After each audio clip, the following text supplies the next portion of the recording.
الله أكبر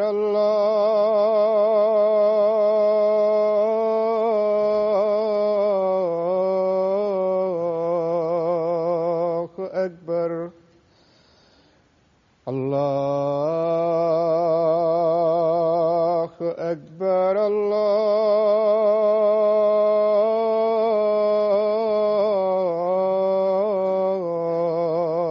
الله أكبر أشهد أن لا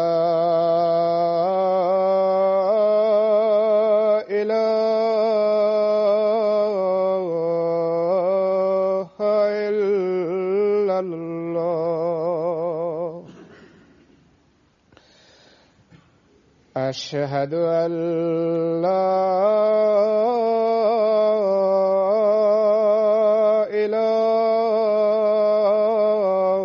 إله إلا الله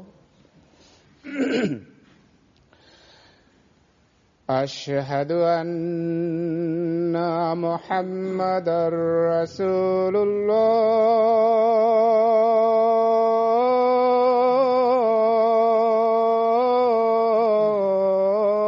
الله أشهد أن محمدًا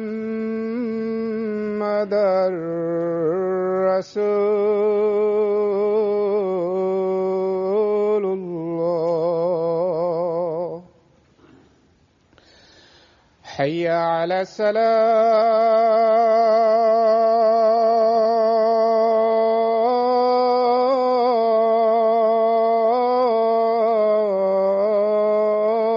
الصلاة حي على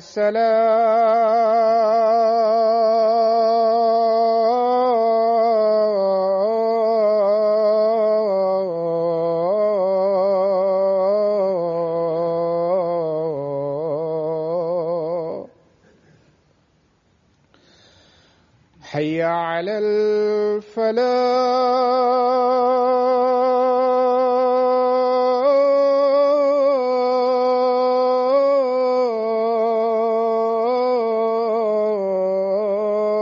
الفلاح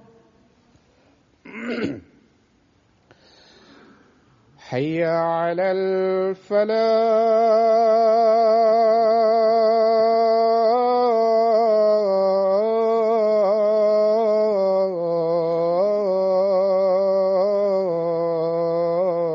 الفلاح الله أكبر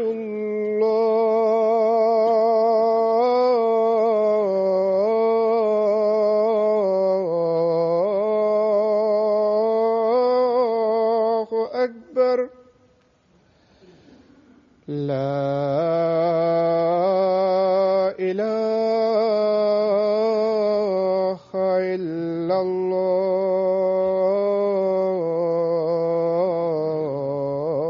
الله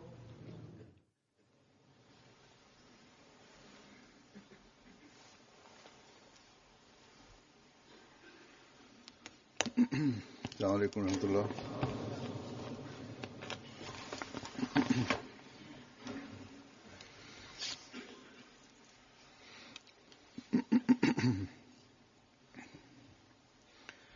أشهد أن لا إله إلا الله وحده لا شريك له وأشهد أن محمدًا عبده ورسوله أما بعد فأعوذ بالله من الشيطان الرجيم بسم الله الرحمن الرحيم الحمد لله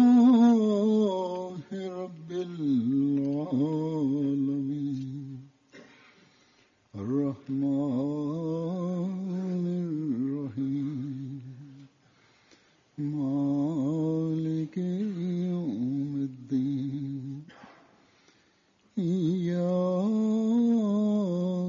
نعبد وإياك نستعين اهدنا الصراط المستقيم صراط الذين أنعمت عليهم غير المغضوب عليهم ولا الضالين.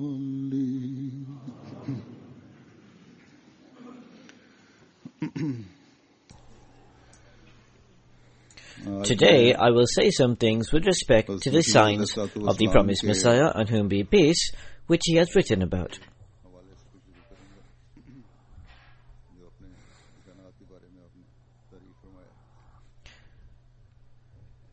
The promised Messiah alayhi salam has clearly mentioned a fundamental point in this connection with respect to the signs that were shown and are continuing and will continue to be shown. That the real purpose of these signs was that by virtue of the promised Messiah alayhi salam, for God the Almighty to make clear the truthfulness of Islam and to demonstrate the status of the Holy Prophet Muhammad sallallahu alaihi wasallam upon the world.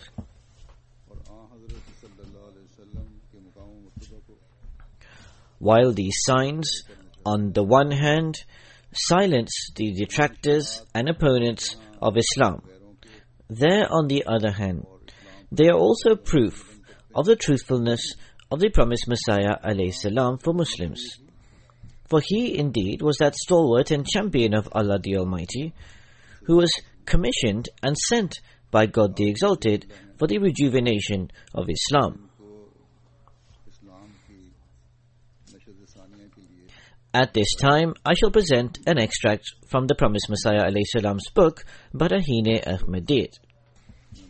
This demonstrates the spirit of the aforementioned aspects. The promised Messiah, on whom be peace, says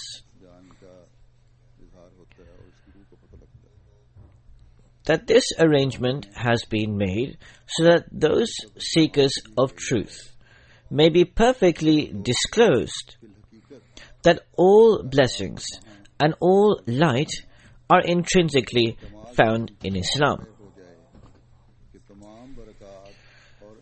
Further, so that the atheists or the godless people of this time,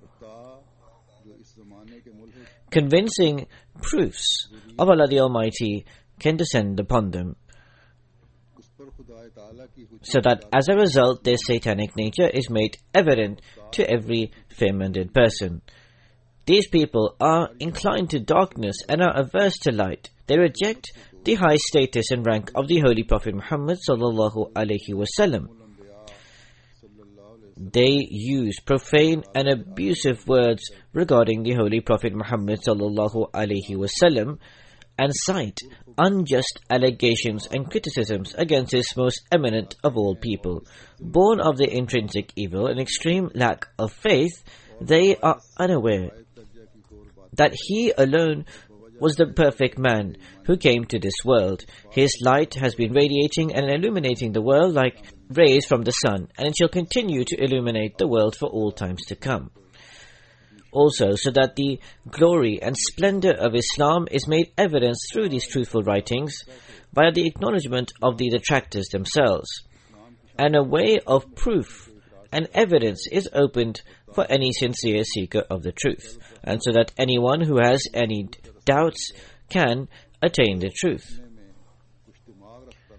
Another reason for writing down these visions and revelations is so that through this the strength of faith of the believers can increase, so that their hearts can gain satisfaction and strengthen, so that they may have the perfect belief that the right path is Islam's alone.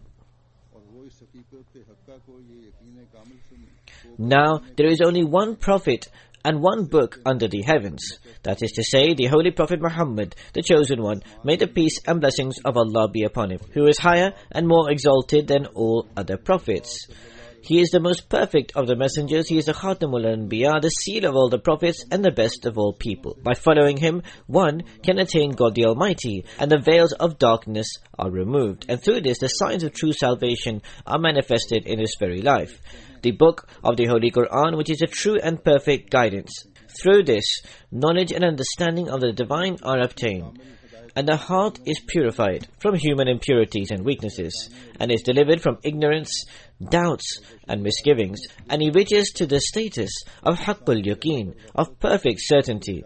Another reason for writing down these visions and revelations, and the testimonies of people of other religions, is so that for Muslims to be always equipped with strong arguments and proofs, so that it is always clear and evident to those people that when the wicked, godless and black-hearted individuals who unjustly contend with Muslims are prevailed over, are dominated over, and are left silent for all times, and so that the poisonous wind of darkness and negligence which is found nowadays, that the seekers of truth of the time can be safeguarded and protected from it, and also that the future generations are protected from this poisonous wind.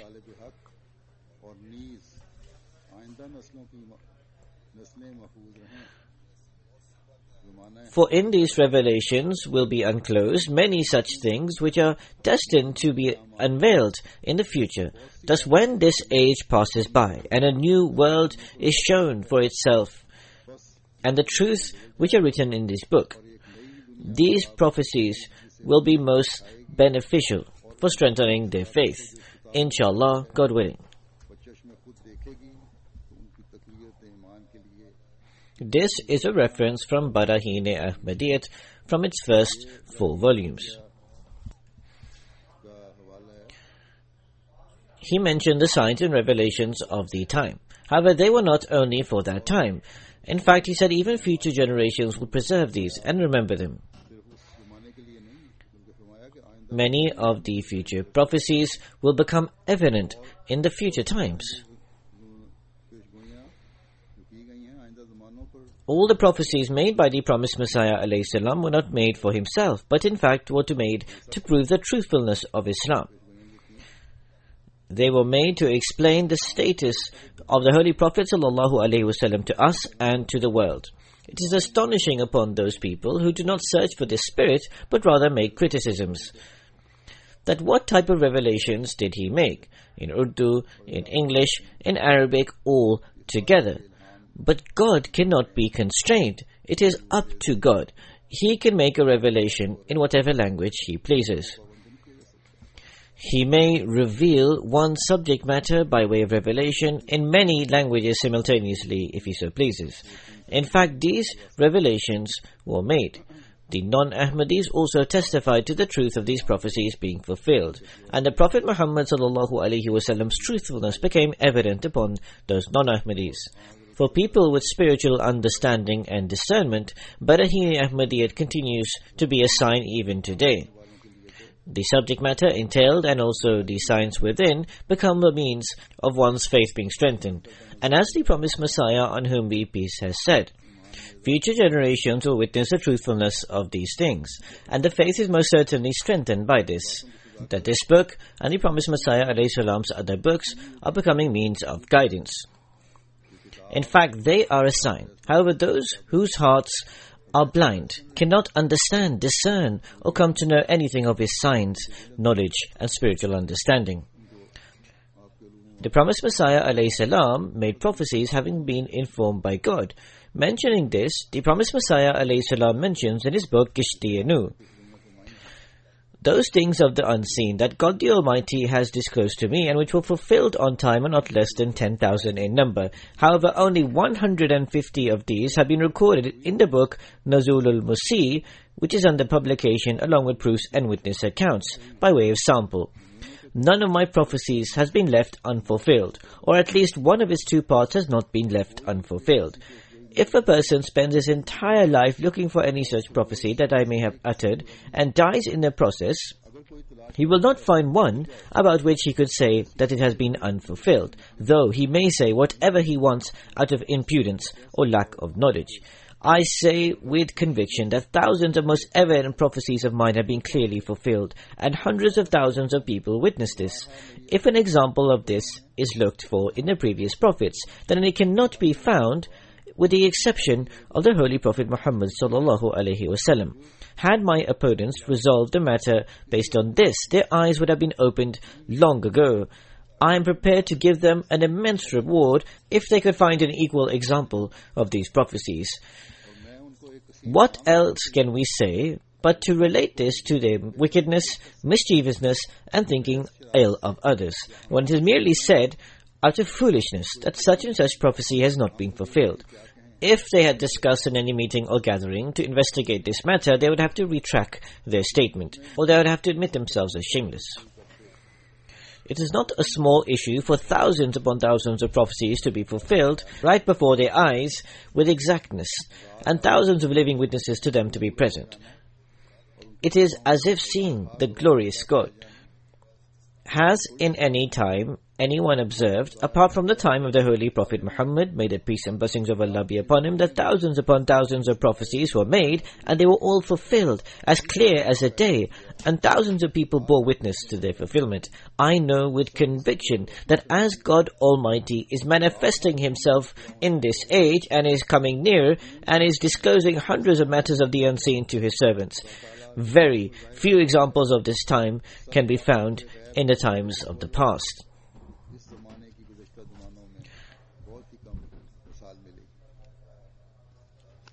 Regarding the prophecies mentioned in Nuzul al-Masih, I have presented a few by way of example. The promised Messiah, on whom be peace said,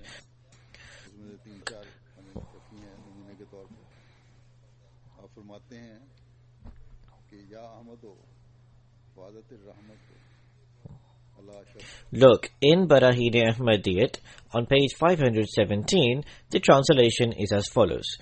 O Ahmad, mercy flows from your lips. We have bestowed upon you deeper spiritual wisdom. So it is evident that my words showed that miracle that none could compete with them. After this revelation, I published more than 20 books and pamphlets in eloquent Arabic, but no one could contend with them. God the Almighty took away both their power of speech and heart from them and gave them to me instead. Mentioning another prophecy, the promised Messiah, on whom be peace, has said,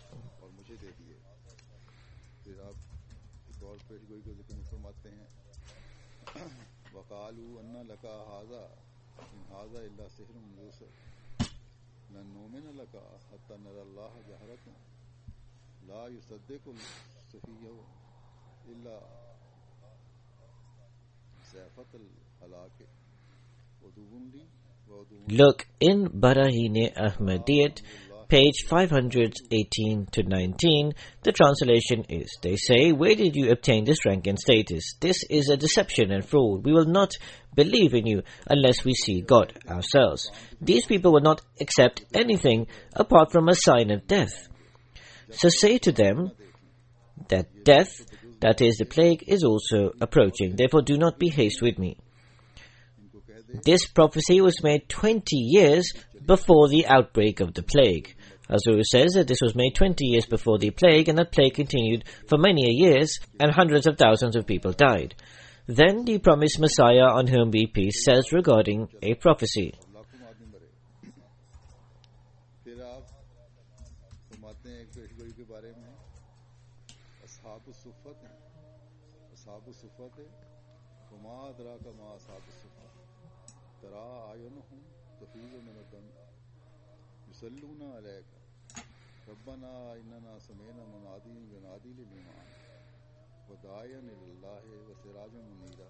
look in Barahin Ahmadiyyat, page 242, the company of the Sufa. How will you know what the company of the Sufa is? You will see their eyes running with tears. They will send down blessings and salutations upon you, and will supplicate, Our Lord, we have heard a crier calling people to the faith. He would say that reform your faith and strengthen it.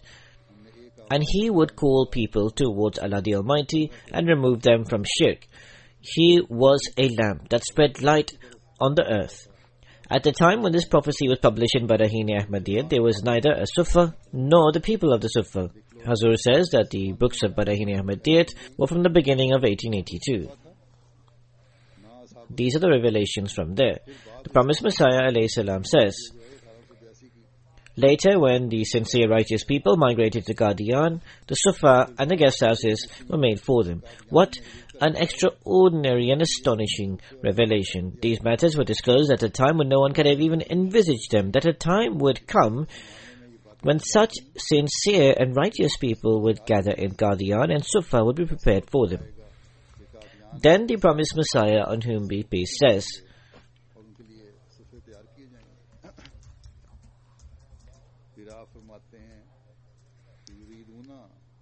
look, in Barahin-e Ahmadiyyat, page 240, the translation is, the opponents will intend to try to extinguish the light of God with the breasts of their mouths. That is to say, they will utilize a lot of cunning and deceit. However, God the Almighty will perfect His light and complete it, although the disbelieving people will have revulsion towards it. This is a prophecy of the era when there was no opposition or enmity against this movement. Hazur says, in other words, there was no opposition in existence at the time, yet a prophecy is being made that these opponents would be ended. The promised Messiah, on whom be peace, says, 10 years after this prophecy, such enmity was fiercely shown that it became an upsurge. Allegations of disbelief were made, edicts of murder were recorded and published in hundreds of books and pamphlets. Almost all the Maulvis became detractors and opponents. They did not desist from making the most abasing of schemes to try and ruin me. However, the outcome was quite to the contrary, and this movement progressed in an extraordinary manner. Then the promised Messiah, on whom be peace, says,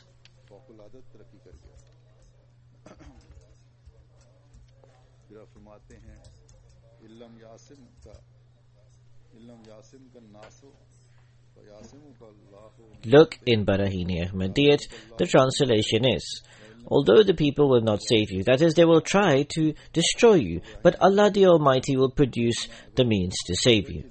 God the Almighty will most certainly save you, although the others do not desire to save you. Observe what a powerful and glorious prophecy this is.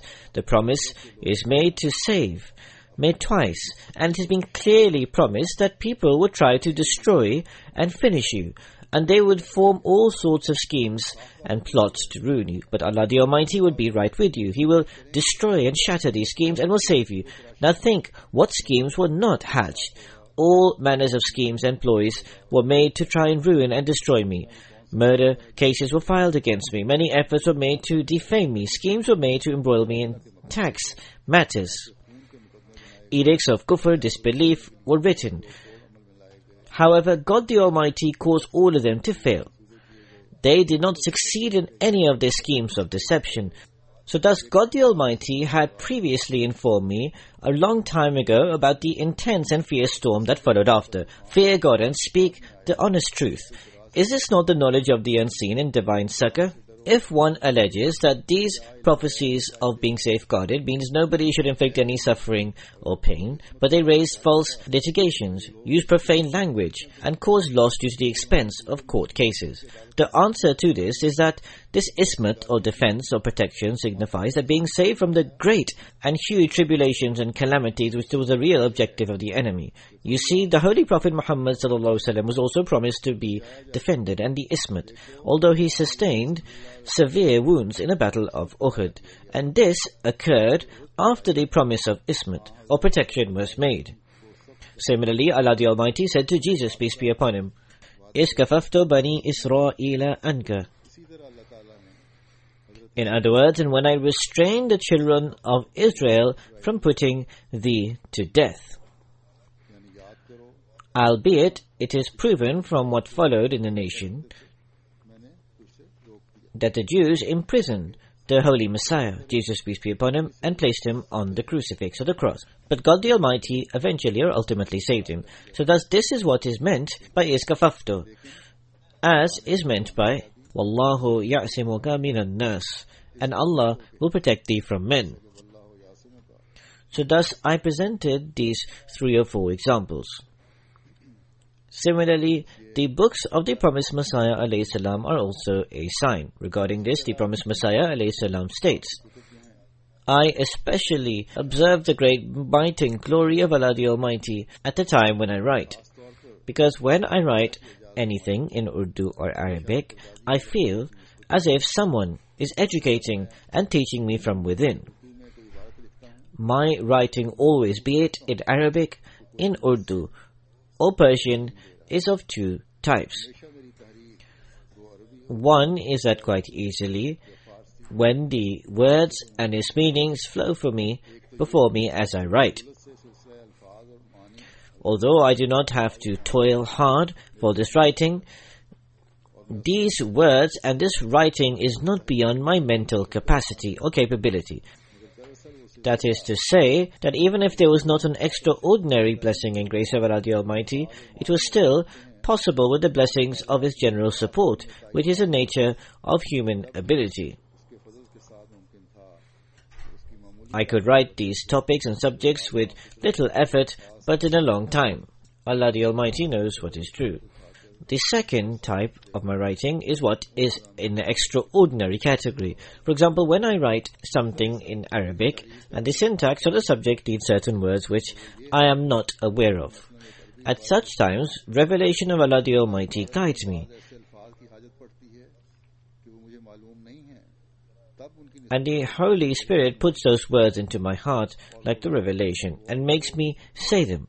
At such times, I am not in control of those senses. For example, while writing Arabic, I needed an exact word for Bisyariya Ayal, a large number of family members. I did not know it, and the subject and the syntax was dependent on it. Immediately, in my heart, the word, like a revelation, Zafaf, was entered. This precisely means Bisyariya Ayal, a large number of family members. Or, for example, while writing, I required a word which means remaining silent despite being in anger and indignant. But I was not aware of the word. Instantly, I had the revelation, wujum, was revealed to me. It is in the same with Arabic phrases.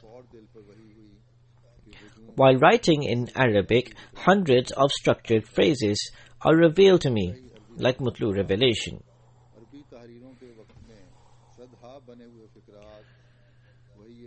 Or what happens is that an angel writes to me the phrases on a piece of paper. Some of these are Quranic verses or similar to them, with a little variation. Sometimes it is realized after a while that such and such Arabic phrase that was revealed from God the Almighty is contained in such and such book. As God the Almighty is master of all, He also has the power or choice to reveal something to me from a fine phrase from a book or an eloquent couplet from a poetic collection. This was regarding the Arabic language, but it is even more extraordinary and amazing that I have certain revelations in languages that I have no familiarity with, like English, Sanskrit, or Hebrew. Just as some of it is written in Barahini Ahmadiyyat by way of example. I swear by that Allah the Almighty, in whose hands my life are in, that this is the way of Allah with me. And this is amongst one of the types of signs given to me. Matters of the unseen are revealed to me in various forms, and my Allah the Almighty does not care at all if any word which is given to me as a revelation is written in Arabic, English, or a Sanskrit book, because it is for the unseen for me.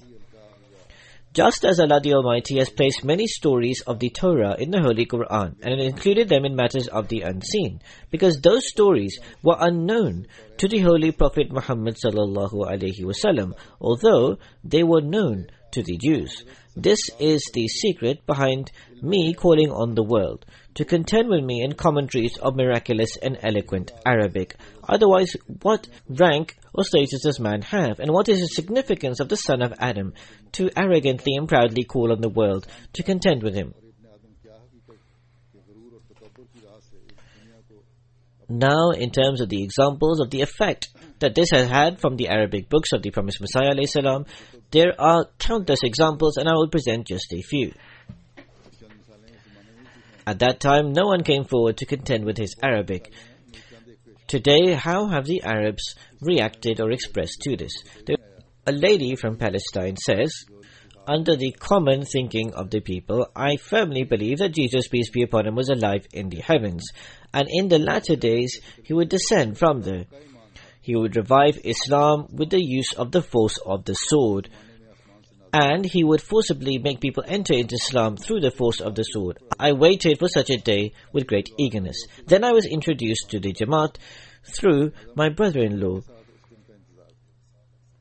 He would not only discuss the Jamaat with me from time to time, but he also gave me the Arabic books of the Promised Messiah alayhi salam and also literature, and he would send this to me from time to time.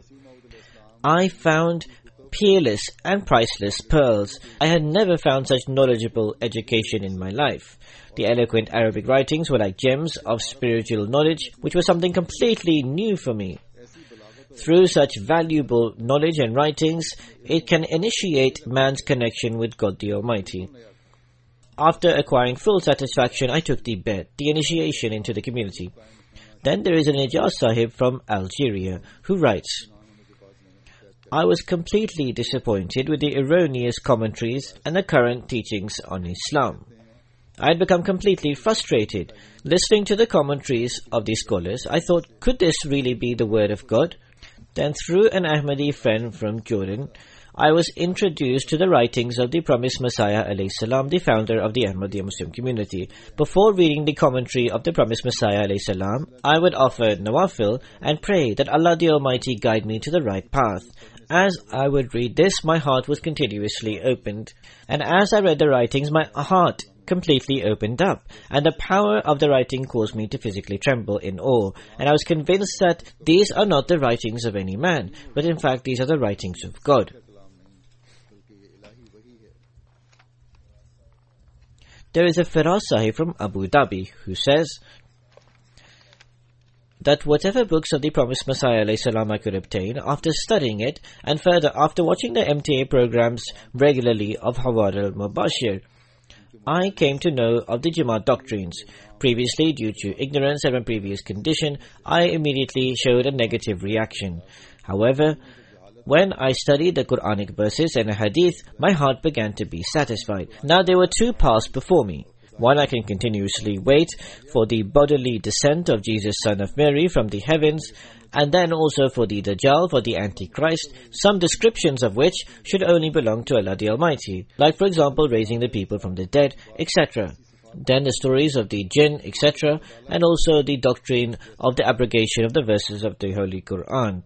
Or I could accept Hazrat Ahmad as the Imam Mahdi and the Promised Messiah, who has purified these commentaries of the Holy Quran from their wrong notions, and has presented the beautiful face of Islam, and he has also defended the Holy Prophet Muhammad sallallahu alaihi wasallam. So he says, in any case, I supplicated to Allah the Almighty profusely for help, for God to guide me to the path of His truth and also the path of His pleasure. Subsequently, I felt a heartfelt inclination towards the Promised Messiah and the Ahmadiyya Muslim Jamaat. Then he says that I have studied the law. When I read the Promised Messiah alayhi salam's poetry in delight and praise of the Holy Prophet Muhammad sallallahu alaihi wasallam, my body began to shake in trouble and my eyes began to shed tears. I said loudly, no liar could ever write such poetry, and how could a liar, a slanderer, have such sentiments of love for the Holy Prophet Muhammad sallallahu alaihi wasallam? And then for a non-Arab to express such eloquent and strong Arabic was not possible without the help of God the Almighty. Then there is an Abbas Sahib who is an Arab who lives in Italy. Says that despite the foul language and profanities of the Maulvis, I remain engrossed with MTA Al-Arabiya. Once I was watching Al-Hivar. In the break in between the program, the Arabic Qasida of the Promised Messiah alayhi salam was coming.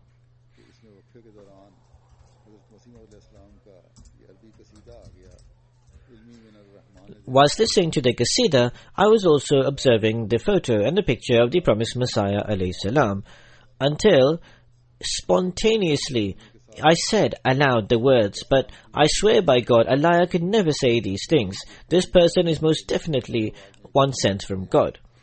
These words could never be used by a slanderer of the Holy Prophet Muhammad sallallahu alaihi wasallam and God the Almighty. Then there is a Khalid Sahib who is from Morocco, who writes that after being introduced to Ahmadiyyat, I was also amazed and astonished that the Imam Mahdi had come and gone, yet we were only hearing about him now. After reflecting and pondering, I supplicated to Allah the Almighty for guidance. I also started studying about the Jamaat on the Arab website. The first book I read was the Arabic translation of the philosophy of the teachings of Islam. I read this on numerous occasions. Reading in this about justice, equity, compassion and sacrifice put my soul into a trance-like state. After this, I read At-Tabligh and also other books. In these books, there was such a huge treasure of knowledge, facts and spiritual insight that often these words would come onto my lips, that I have found a whole treasure.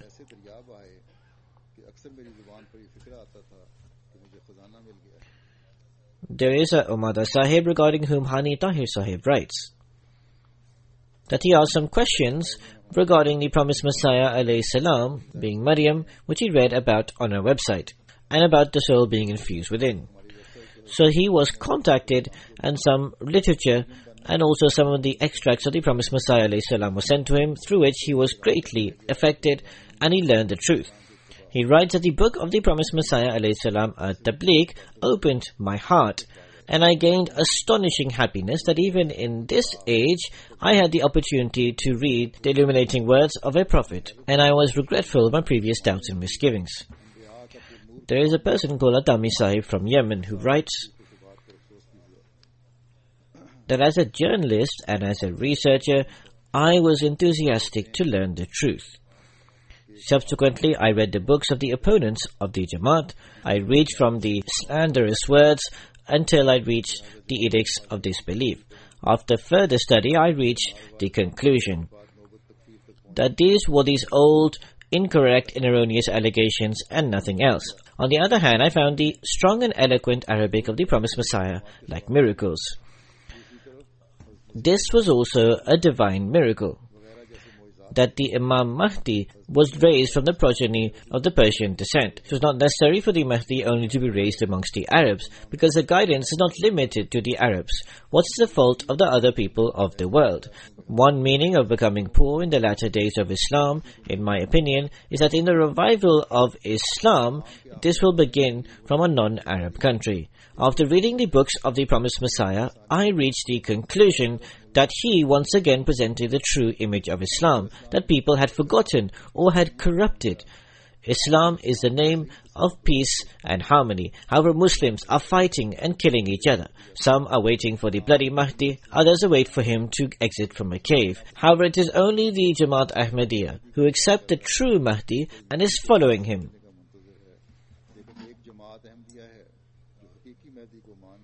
Then there is a person from Iran called Hayat Sahib, who says that I was born and brought up in a Shia family. From the beginning, I was inclined towards religion. I studied various TV programs and books, but the manner in which Islam was being presented, I was not satisfied. I used to think that the manner in which Islam is being depicted, there must be some weaknesses or shortcomings, because the Quran says that scores of people enter Islam. But nowadays, the majority are devoid of the essence of Islam. From this, I was convinced that there was a need to correct this message that people were giving.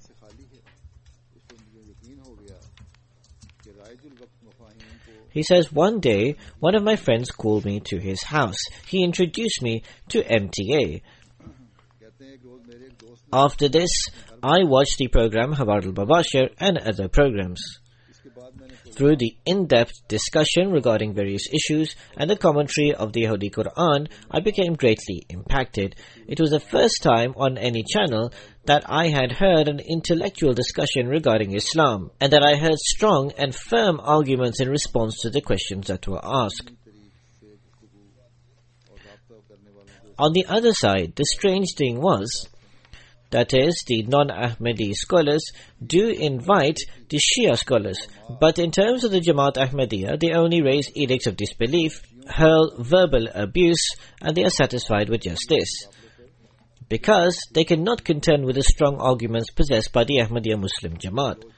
The Ahmadi people are imprisoned and killed, and through this I was convinced that the non-Ahmadis have nothing with them except to defame Islam. Whenever I watch MTA, my faith continuously strengthens. After learning about your belief of no verses of the Holy Quran being abrogated, I became convinced of your true love for Islam. When I heard that the Messiah and the Mahdi had came to prove the superiority of Islam over the religions and to respond to the allegations against Islam by writing Baraheen-e-Ahmadiyyat, so then I became certain of your enthusiasm of preaching. After reading the books of the Promised Messiah and the Khulafa, I was convinced that these people are no ordinary people. They were the leaders of Islam, and the world was in great need of their views. The expertise and aptitude of the Promised Messiah ﷺ in Arabic and his challenge to other people gave a golden chance to the opponents to prove their superiority. However, they could not do so. Reflecting on all these proofs and arguments, I had no choice but to accept and believe in the Promised Messiah ﷺ. After coming to learn of the truth of the Jamaat, I consider it my duty to carry out preaching. Hazur says there are countless such incidents. I have just presented a few, as I said. Then, with regards to the signs, the Promised Messiah ﷺ says in one place, I am that person upon whose hand hundreds of signs have been shown. Is there any such person living on the earth today who can outstrip me and outshine me in this respect? I call God as a witness, who is the master of my life, that so far more than 200,000 signs have been manifested in my favor, and perhaps 10,000 or more people have seen the Holy Prophet Muhammad sallallahu alaihi wasallam in dreams, and has given testimony in my favor. Moreover, sages of great renown and spiritually exalted persons who have very large numbers of followers, numbering up to 400,000, have been directed in their visions that I have truly come from God the Almighty. Some of these died 30 years before my advent. As there is one person, Gulab Shah, who lived in the district of Ludhiana, and who had told Mia Karim Bakhsh of Jamalpur that Jesus, peace be upon him, had been born at Qadian, and he would come to Ludhiana. Mian Karim Bakhsh was a righteous and sincere person of elderly age. He firmly believed in one God. He came to see me at Ludhiana and related to me this prophecy, for which the Maulvis greatly troubled him. But he paid no attention. He told me that Gulab Shah would say that Jesus, son of Mary, is not alive. He is dead. He shall never return to this world. Mirza Ghulam Ahmad is a Jesus for this ummat. Under divine power and wisdom, has been created in the likeness of Jesus, and in the heaven he has been named Jesus. He says, O Karim Bakhsh, when the Jesus shall appear, you will see how bitterly the Maulvis will oppose him, but they will fail. He will be sent to this world to clear and embellish the disfigured and distorted commentaries of the Holy Quran, which he shall again present to the world in the original form. In this prophecy, the sage clearly pointed out that you would gain such an elderly age that you would see the Messiah.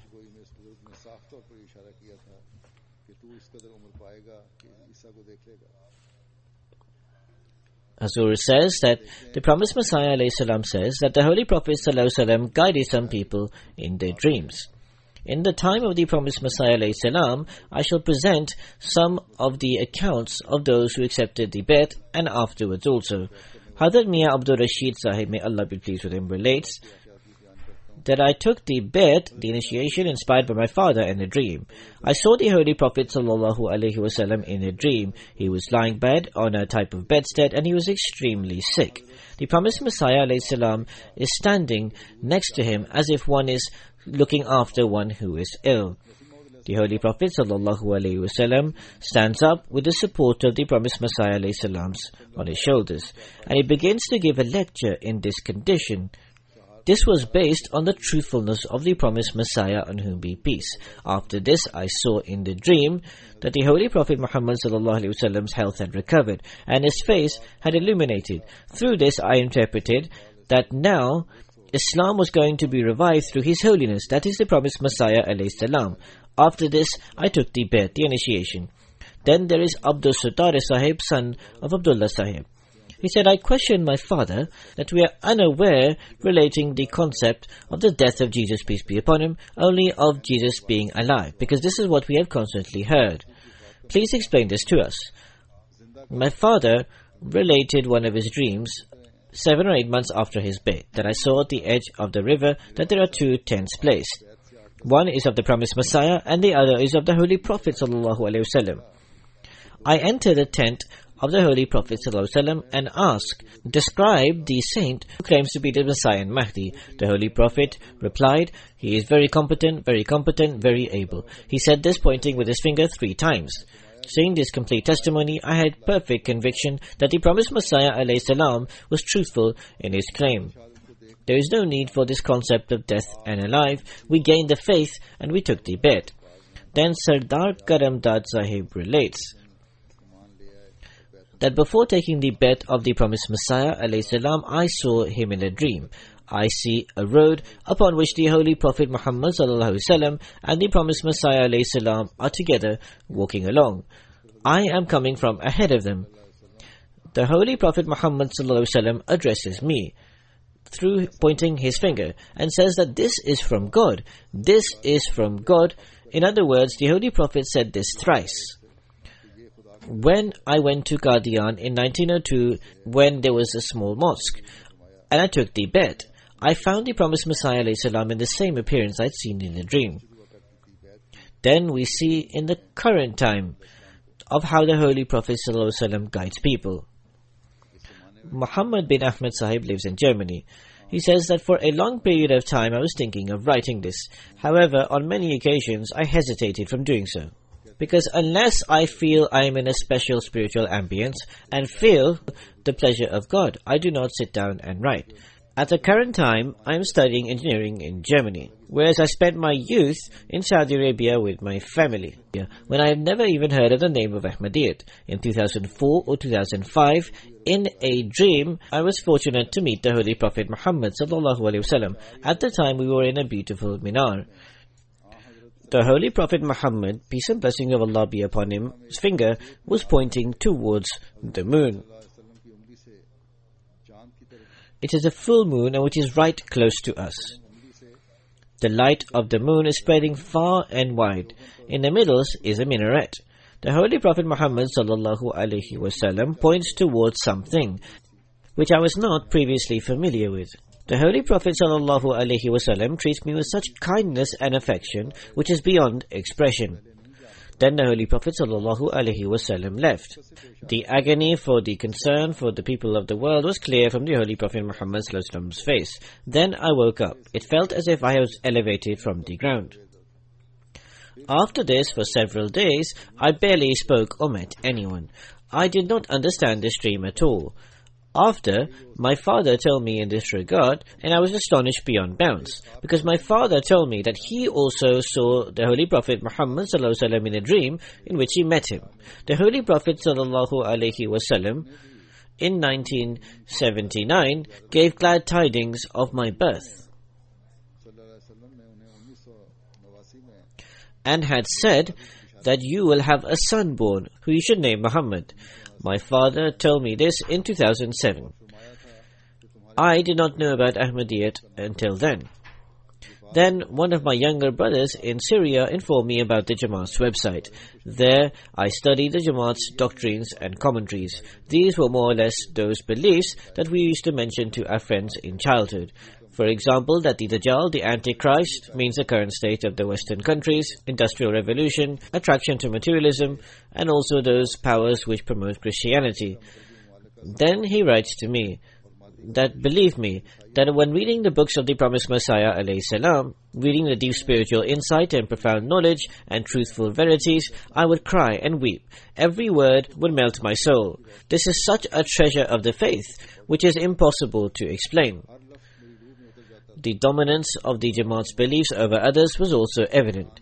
Most certainly, the Jamaat which presents the true image of Islam, for example, to be devoid of the concept of abrogation of the verses of the Holy Quran, its intellectual commentary, the interpretation of Seerah Prophethood, and the truth of the Miraj and the Isra. It is only the Jamaat of the Promised Messiah which does this. Although it has partial dominance today, but in the near future, it will gain complete dominance, inshallah, God willing.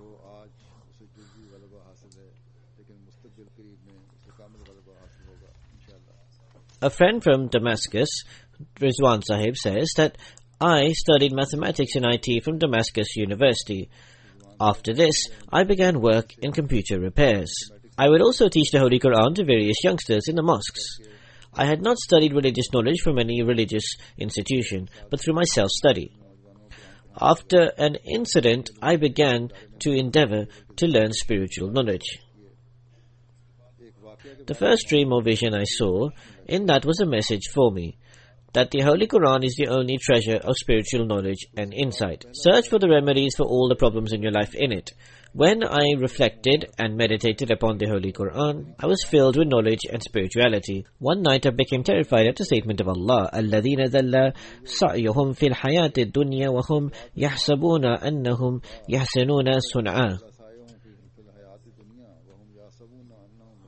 I prayed to Allah the Almighty to be guided to the straight path. At the time, 2 youngsters knocked on my door. They asked me about Qadianiyat. I accepted a book from them which was against Qadianiyat and would recite it to them. Suddenly, I had a strange realization within. I closed the book and said that it seems like I am making a huge mistake, because I am explaining to them about such a community who I've never had the opportunity to speak to. In fact, what I am saying is hearsay. Then I was introduced to an Ahmadi named Badr Sahib. He gave me the book of the Promised Messiah alayhi salam, the philosophy of the teachings of Islam. I did not put down this book until I had completed it. I felt that Islam is intrinsic and satiated within this person. He is not just imitating an Islam he has heard of. In fact, he has seen, practiced, and experienced the Islam. He is most certainly one near to God. What affected me most in this very knowledgeable book is divine revelation being continuous. 6 months previous, I saw a vision or a dream in which I am as if before Allah the Almighty. The light of Allah the Almighty is all around, and Allah the Almighty says, "Ataytakul qaddara dar al-waqi." That is, I have given you that vest which can support you. I did not understand this, and out of shame I did not ask this. In fact, what I said is I hear and I obey. Upon this, I saw an angel who looked like a warrior and who had weapons on him. This angel said to me, "Say to your friend Basit, attach to La ilaha illallah Muhammad Rasulullah." After this, I read all the Arabic books of the Promised Messiah alayhi salam and benefited greatly. His words had a magic-like effect upon me. Thereafter, I did istikhara, and the verse was recited to me.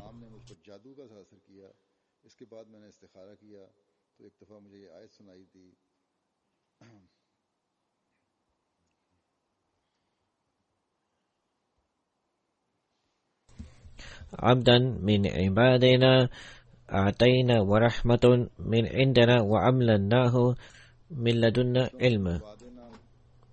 Then on a second occasion I met the Holy Prophet ﷺ on a dream. Upon me asking, he replied, in order to be saved from the disorder and strife of the time, only the Promised Messiah ﷺ is the only remedy and means of salvation. Then, after witnessing some signs, there are different people of Africa, amongst whom our missionary writes. Our circular missionary, Abdul Malik Sahib, along with 2 of his friends, went to Munsi, a town, for preaching. The youth of the town raised a great hue and cry in the place where preaching was taking place. They had to stop the preaching program. The next day, the people of the town were sitting down for their own program. Suddenly, there was a very strong wind. There was perhaps no possibility of rain. Suddenly, thick clouds appeared and a very strong storm started, and heavy rain also. The entire program was ruined. Upon this, the people of the town felt that this storm was a sign of God's wrath, which was as a result of stopping the preaching of the Ahmadis. Subsequently, 41 people accepted Ahmadiyyat. There is a report from Nigeria. There, in the Odudu village and around the surrounding area, preaching was taking place. There was fierce opposition. Then, a youngster of the village, Bashir, said that he had prayed to Allah the Almighty that if these Ahmadis are untrue, they should be placed into difficulty. If Ahmadis are true, then the opponent should be placed into tribulation by way of a sign. As a result, 5 days later, I saw that 2 people amongst the opponents became ill. They fell into great tribulation and died. So then I found that this Jamaat truly belonged to God. With sincerity, I became an Ahmadi.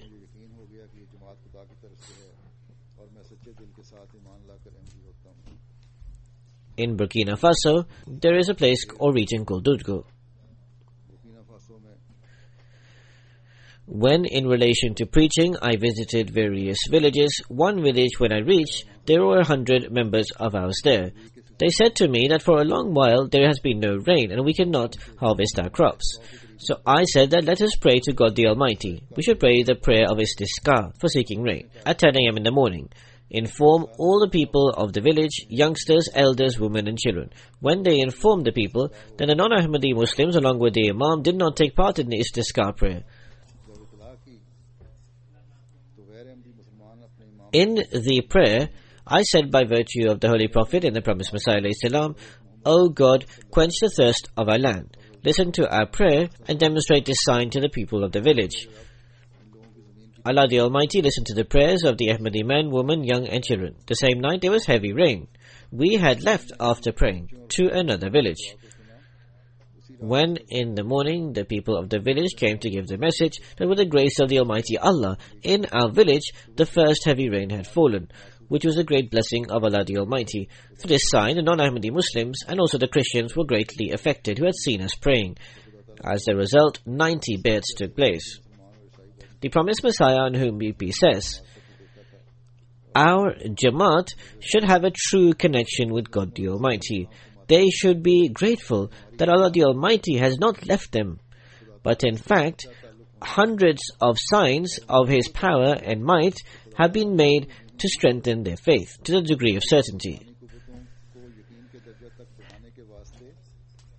May Allah the Almighty enable us to become those who form a true connection with God. Such a connection in which may Allah the Almighty show each and every single one of us His signs. May He increase and strengthen our faith. May we infuse this spirit into our next generations, that we should have a true connection with Allah the Almighty and be loyal members of the Jamaat, that we should come to respect being in the Bayt, the Pledge of Allegiance of the promised Messiah alayhi salam. May Allah the Almighty enable for the faith to continue and strengthen amongst our future generations. At this time, there is a tragic news. I will lead 2 funeral prayers after the Friday prayers.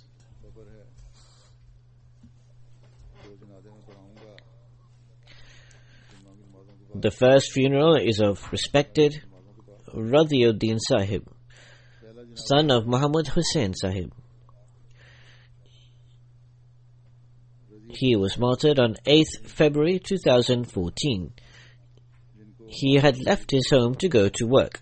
Inna lillahi wa inna ilayhi raji'un. He was in Karachi and his wife and his nephew were with him. There was a strike on that day in Karachi. His wife had said that do not leave for work. However, even then, he was preparing to go to work.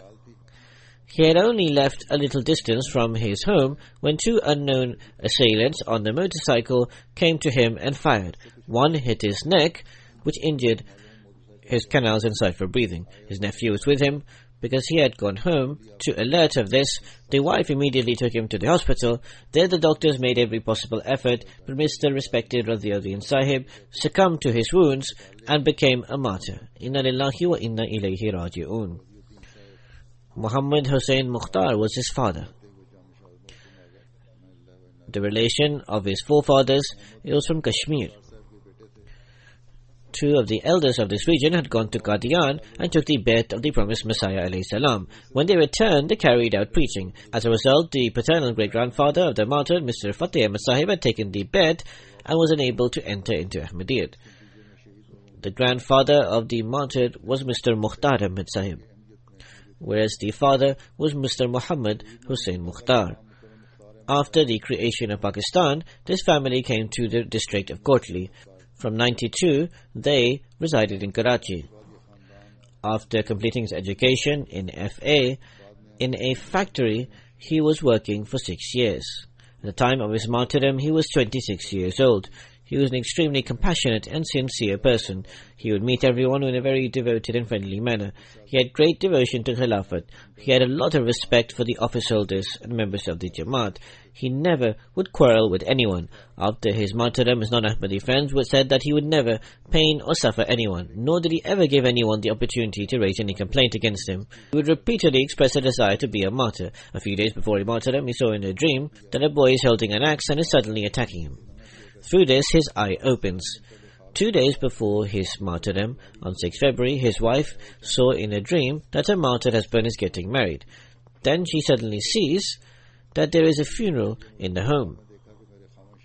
She says, I run and go to my parents' house, which was near, and see there is a funeral there. And my eyes opened. The mother of the martyred also saw a dream that the elder son, Muhammad Ahmad, comes to me and says that there is only 17 days left for you.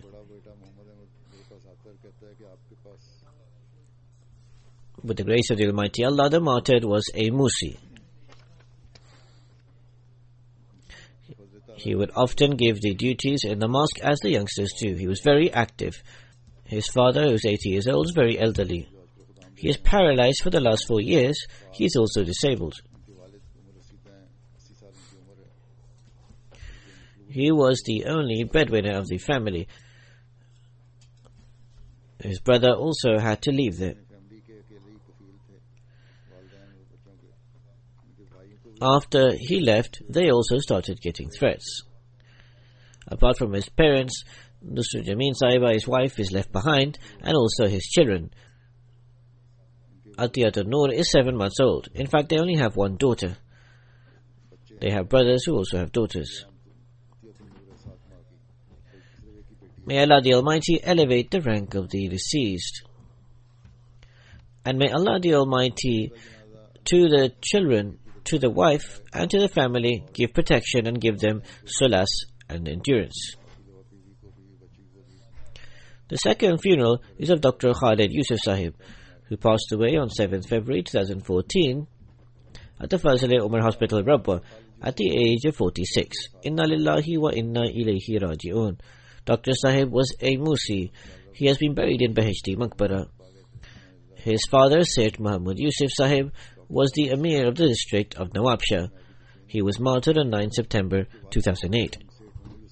The mother lives in Nawabshah. Allah the Almighty had blessed him with 3 daughters and 1 son, Amdu Shafi and Atiba Yusuf. Anayan Ahmed is the son of 9 years, and Iman Khalid, who is 5 years old.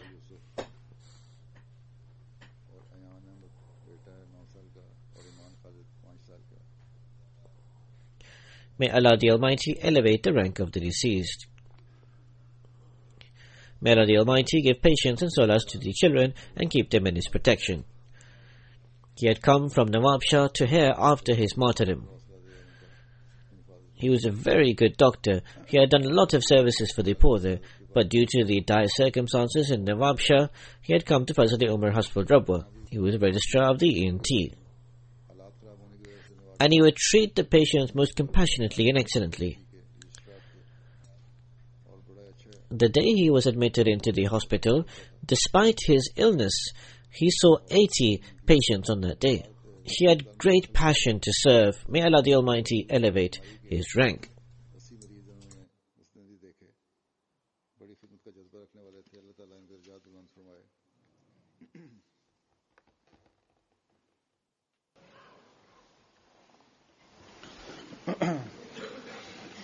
Alhamdulillah, الحمد لله نحمده ونستعينه ونستغفره